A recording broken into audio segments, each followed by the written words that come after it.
Across the length and breadth of Britain, factories and workshops are hives of activity, producing all manner of products, including pianos. These intricate wooden machines combine thousands of moving parts in a design that hasn't changed in hundreds of years. I don't think many people realise quite how complex a piano is. People often say, "Oh, I had no idea there was all that going on inside there."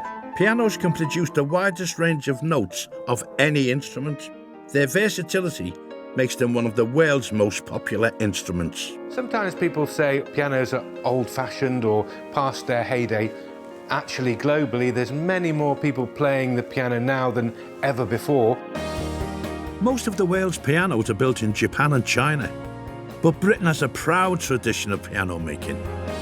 Years ago, in the 1920s, there were 150 piano manufacturers in London alone. But times have changed, and Cavendish Pianos, based in Bolton Abbey, Yorkshire, are now the only piano factory left in Britain. They're taking on the mass-produced foreign imports and are dedicated to keeping their craft alive. We find that if we take care over each tiny detail, then they do all add up to make a better quality instrument. We use as many local products as we possibly can. It's like a sort of craftsman's cooperative that comes together to build one piano. A dozen different craftsmen supply Adam with the 20,000 parts that go into every and each instrument. Alchemy is a great word, I think. You know, it's just wood and it's just leather and felt and metal, and if you put them together in a particular way, you've got something that sings and makes music, you know, which is, I find that quite extraordinary, really. Today, the team are working on an upright Cavendish model, and one of the most important parts is the soundboard.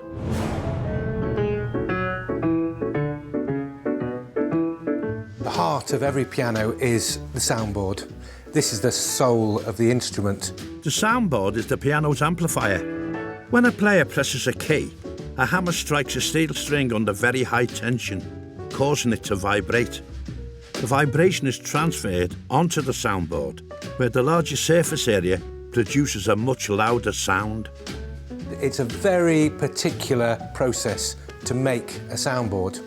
It's made out of very special tone wood, which is grown at altitude. Tone wood, in this case spruce, grows slower than normal, making it light enough to vibrate, but strong enough to withstand the tension of the strings.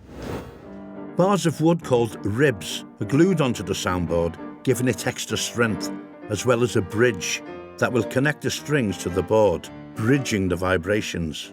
This gluing process, the way we do it, is the traditional way, the way that it was done 100 years ago. Nowadays, it's often done with a modern press, but we do it in the traditional way. It gives us more control. Lengths of wood are wedged on top of the board as the glue sets, forcing the flexible soundboard into a gentle curve. We can get such a level of accuracy when we're gluing our soundboard that we couldn't possibly do if it was more automated. You might think when you look at the soundboard it's just flat like a table, but actually it has a curve in it. This is very important because it acts against the pressure pushing down from the strings. It's quite a complex thing to do, but if you get it just right, then you get the magic of that beautiful, silky, silvery tone, that warmth that we're looking for.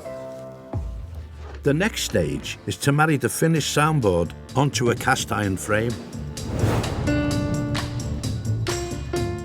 Weighing nearly 1/4 of a ton, the frame needs to be strong enough to withstand the massive forces that will be created by the strings.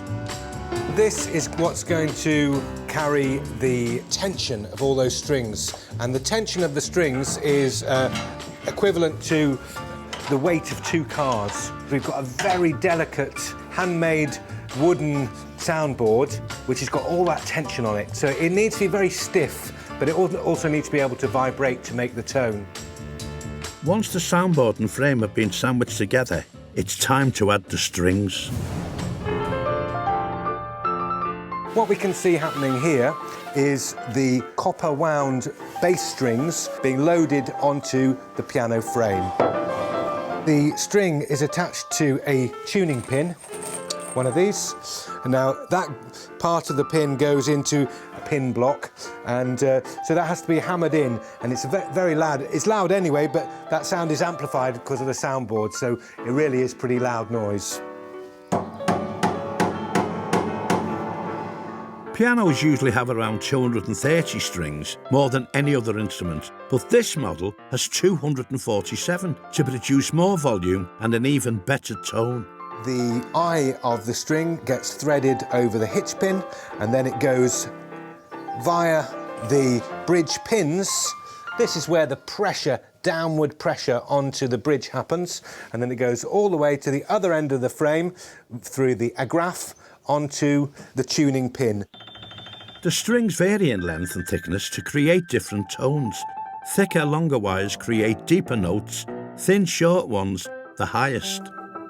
Now, if there's too much pressure, well, the soundboard can crack. It's a very fragile assembly. If there's not enough pressure, then the sound of the piano will be thin and nondescript. So it's very important that we have the right amount of pressure. You might think all them strings make the piano a string instrument. In fact, when played as part of an orchestra, the piano's hammers put it in the percussion section. But if you really want to show off, technically, they're chordophones, instruments that produce sound through vibrating strings. Who knew that? Once the strings are in place, there's quite a lot of tension and there's quite a lot of movement, so it's important that the whole assembly gets left to rest, and we'll leave it for approximately a month before the next process starts. We're often asked how long it takes to build a piano. The slower you build it, the better product you'll have at the end of the day. Next up, it's time to assemble the case. This has been fully strung. It's now been roughly tuned, probably 4 or 5 times, and it's rested, which is the important thing.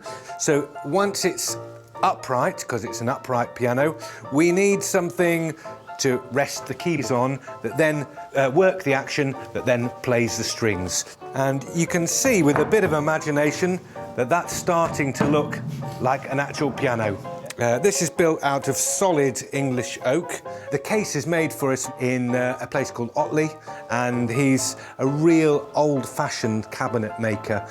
So our pianos are unusual in that they're not just musical instruments, but they're cabinet-made furniture as well. So it might not look much like what we think of as an upright piano, but now if we bring it onto its feet, you can see it's starting to look like what we recognise as an upright piano. The strung back is all finished, the acoustic body of the instrument is all done, and now we've got the key bed in place, which will house the keyboard and the action, the all-important action that plays the strings of the piano. The piano action is the wooden mechanism that translates a key being pressed into a hammer, striking the string. Invented by Bartolomeo Cristofori in 1698, the principles are much the same today. A series of levers turn the small movement of the keys into the large motion of the hammer. What made Cristofori's action revolutionary was the fact it was touch sensitive. A light touch creates a quiet sound. A heavy touch creates a louder sound. In fact, the name piano is short for pianoforte, from the Italian for soft and loud.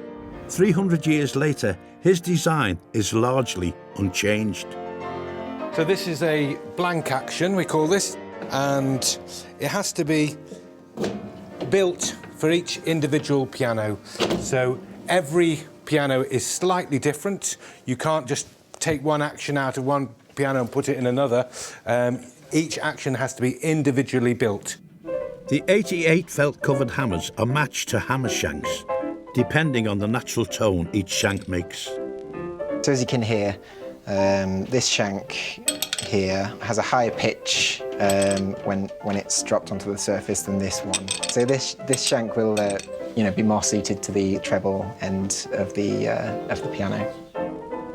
At the other end of the action are the 88 keys. The most familiar part of the piano for everyone is the piano keys. Keys are made out of wood, and the key top nowadays is made out of a ceramic material. Of course, it used to be elephant ivory, and thank goodness that doesn't happen anymore. Also, the sharps used to be made out of tropical hardwoods. Again, that doesn't happen anymore.